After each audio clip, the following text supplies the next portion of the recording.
teman-teman, kembali lagi dengan saya. Yuk kita belajar lagi. Kali ini kita akan belajar tentang koloran pada kertas. Sebelum masuk lebih dalam, saya akan memberitahu apa saja sih yang akan dipelajari dalam video ini. Yang pertama yaitu sejarah warna. Kemudian macam-macam dyes. Lalu yang terakhir yaitu dyeing process. Oke, pertama-tama saya akan menjelaskan tentang sejarah warna. Menurut sejarawan, pada mulanya warna ditemukan pada zaman batu. Kemudian, pada tahun 1600-an, Aristoteles berpendapat bahwa terang dan gelap bila berpadu akan menghasilkan warna.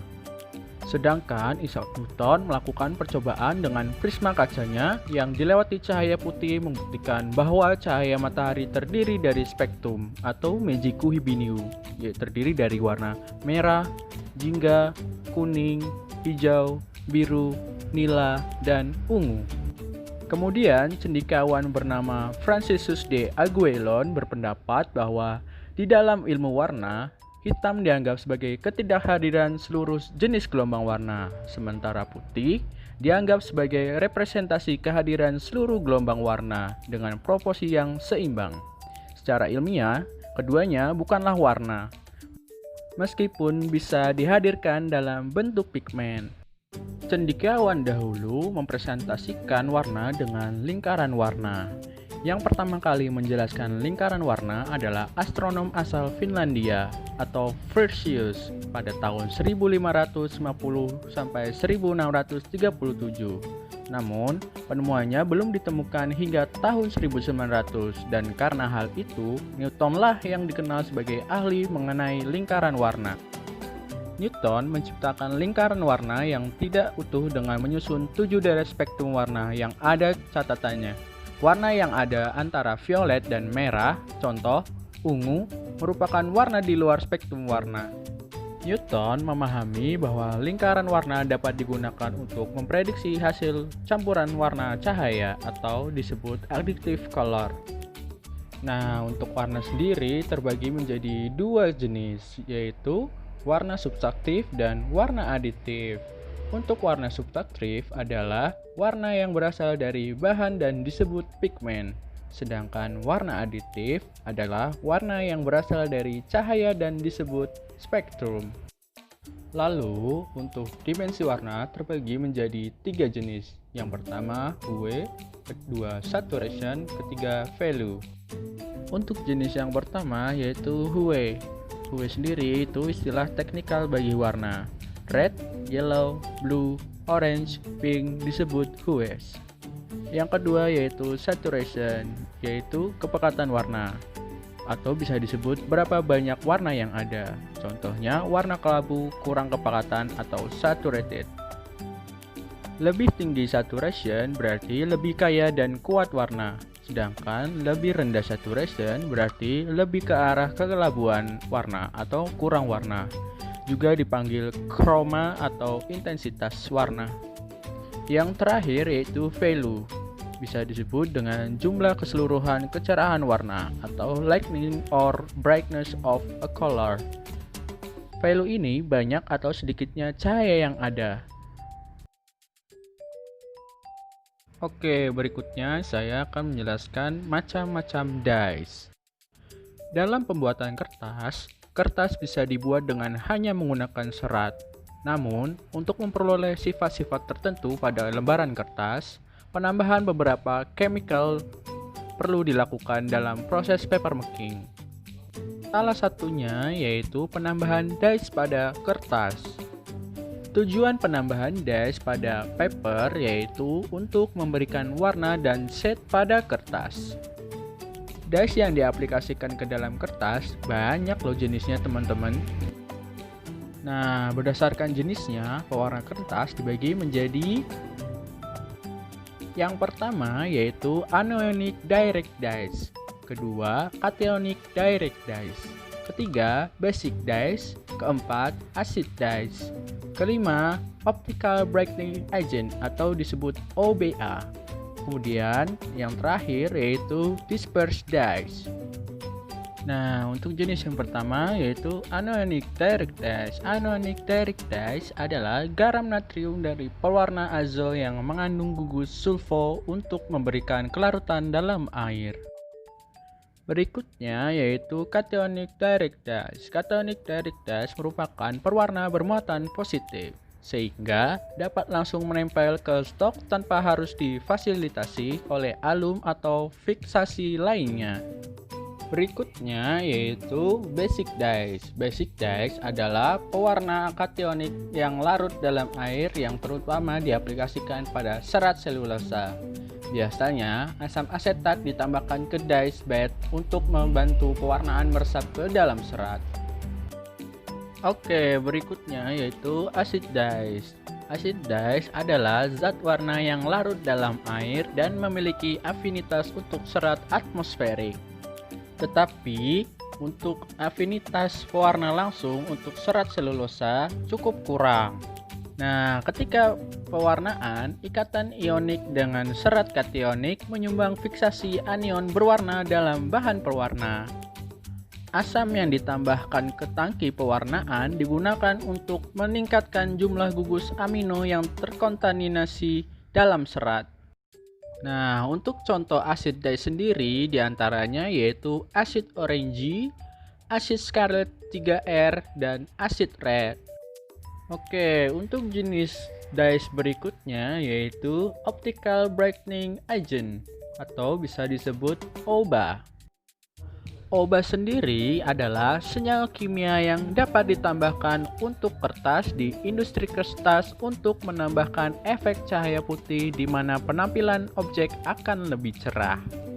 Berikut merupakan beberapa karakteristik dari OBA. Salah satunya yaitu sangat tahan terhadap panas, kemudian tahan luntur cahaya yang baik, lalu memberi efek kebiru-biruan dan sifat memutihkan yang luar biasa dan meningkatkan substrat warna putih. Nah, senyawa OBA sendiri memiliki peranan yang sangat penting karena senyawa ini memiliki karakteristik dan cara kerja yang unik. OBA memiliki struktur kimia yang dapat menyerap gelombang UV, setelah itu akan dipantulkan ke arah lainnya, sehingga jumlah intensitas cahaya akan lebih panjang dari sebelumnya. Semakin banyak dan besar jumlah cahaya yang diserap, maka panjang gelombang juga akan meningkat dan melebar. Untuk tingkat akurasi yang dihasilkan mencapai 98%. Nah, jenis yang terakhir yaitu dispersed dyes. Dispersed dyes pada awalnya dikembangkan untuk proses pencelupan selulosa asetat yang larut di dalam air.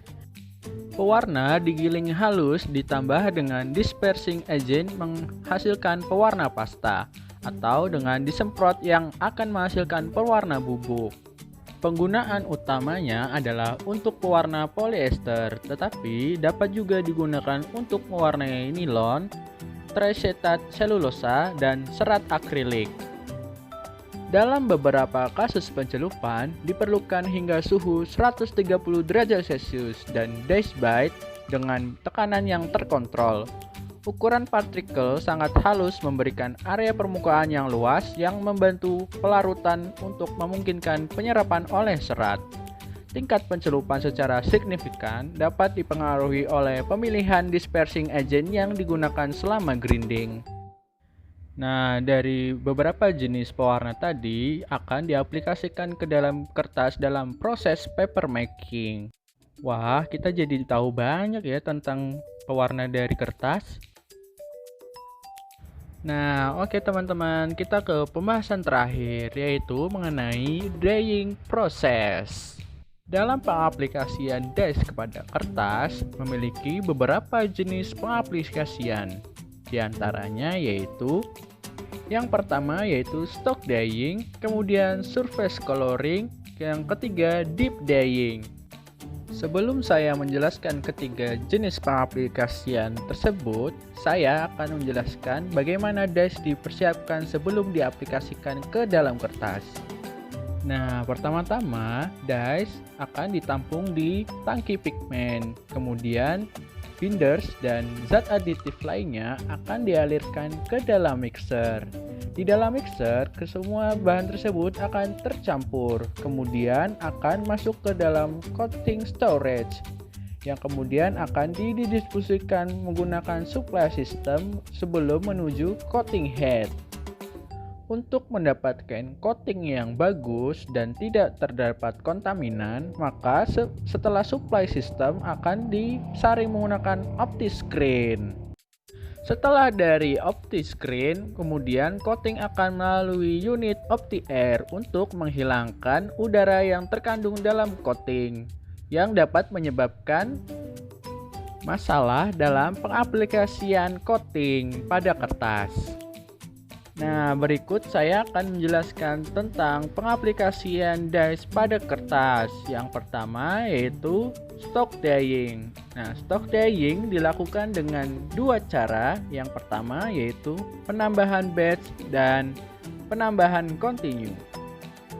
Nah, penggunaan cara penambahan dengan batch memiliki beberapa keuntungan dan kerugiannya. Untuk keuntungannya yaitu keuntungan pencampuran menyeluruh dari aditif dengan stok kertas dan fiksasi optimal karena waktu kontak yang lebih lama antara serat dan pewarna. Untuk kerugiannya adalah waktu yang dibutuhkan untuk koreksi warna dan warna perubahannya relatif lama atau hilangnya produktivitas. Nah, sedangkan untuk penambahan continue memiliki keunggulan yaitu stok line yang harus dibersihkan ketika warnanya berubah lebih pendek dan respon perubahan warna yang dicapai lebih cepat atau produktivitasnya lebih tinggi. Untuk kekurangannya yaitu hasil warna yang kurang pekat atau waktu kontak rendah dan kompleksitas peralatan yang diperlukan untuk proses pewarnaan karena kontrol warna kertas secara terus-menerus dengan pengukuran warna di mesin kertas yang real time sehingga rawan rusaknya peralatan kontrol dan elemen sensor. Oke, selanjutnya proses pengaplikasian lainnya yaitu surface coloring. Di sini pewarna cair ditambah di size press atau film aplikator press lainnya. Aditif lainnya seperti putty, bahan perekat sintetis, dan optic brightener juga diterapkan dengan cara ini. Nah, teman-teman dapat dilihat di gambar bahwa kertas sebelum di coating akan dibawa baking roll menuju ke aplikator roll. Saat kertas berada di antara aplikator roll dan baking roll, kertas mengalami nip impuls. Semakin tinggi nip impuls, maka waktu kontak kertas dengan aplikator roll semakin lama, sehingga dies yang teraplikasi pada kertas merata. Dalam proses pengaplikasian dies ini, memungkinkan dies yang tidak tertempel akan terikut yang dapat menyebabkan efek buruk pada kertas. Sehingga untuk pencegahan tersebut, maka disediakan blade sebagai metering. Setelah kertas tercoating, maka kertas akan dilanjutkan menuju ke proses berikutnya. Nah, oke teman-teman, berikut adalah pengaplikasian dies yang terakhir yaitu deep dyeing. Deep dyeing yaitu pewarnaan yang dilakukan dengan melewatkan kertas melalui rendaman bak yang berisi larutan encer dari kombinasi zat pewarna. Digunakan pada beberapa kertas khusus yang membutuhkan pewarnaan yang lebih cemerlang dan intens. Nah teman-teman, tak terasa ya kita sudah membahas semua materi yang saya ingin jelaskan. Sebelum saya mengakhiri video ini, saya akan menyimpulkan beberapa kesimpulan yang kita pelajari hari ini. Yang pertama yaitu tentang sejarah warna, di mana kita ketahui beberapa cendekiawan berpikir bahwa terang dan gelap bila berpadu akan menghasilkan warna. Yang kedua, kita mengetahui beberapa macam-macam dies. Di antaranya yaitu yang pertama yaitu anionic direct dies, kedua cationic direct dies, ketiga basic dies, keempat acid dies, kelima optical brightening agent atau disebut OBA, kemudian yang terakhir yaitu dispersed dies. Nah, yang terakhir yaitu kita mempelajari tentang dyeing process. di mana di situ kita mempelajari beberapa pengaplikasian dice pada kertas dan persiapan dice sebelum diaplikasikan. Hey, jika kau banyak belajar tentang banyak hal hari ini, jangan lupa di like videonya dan tunggu video berikutnya.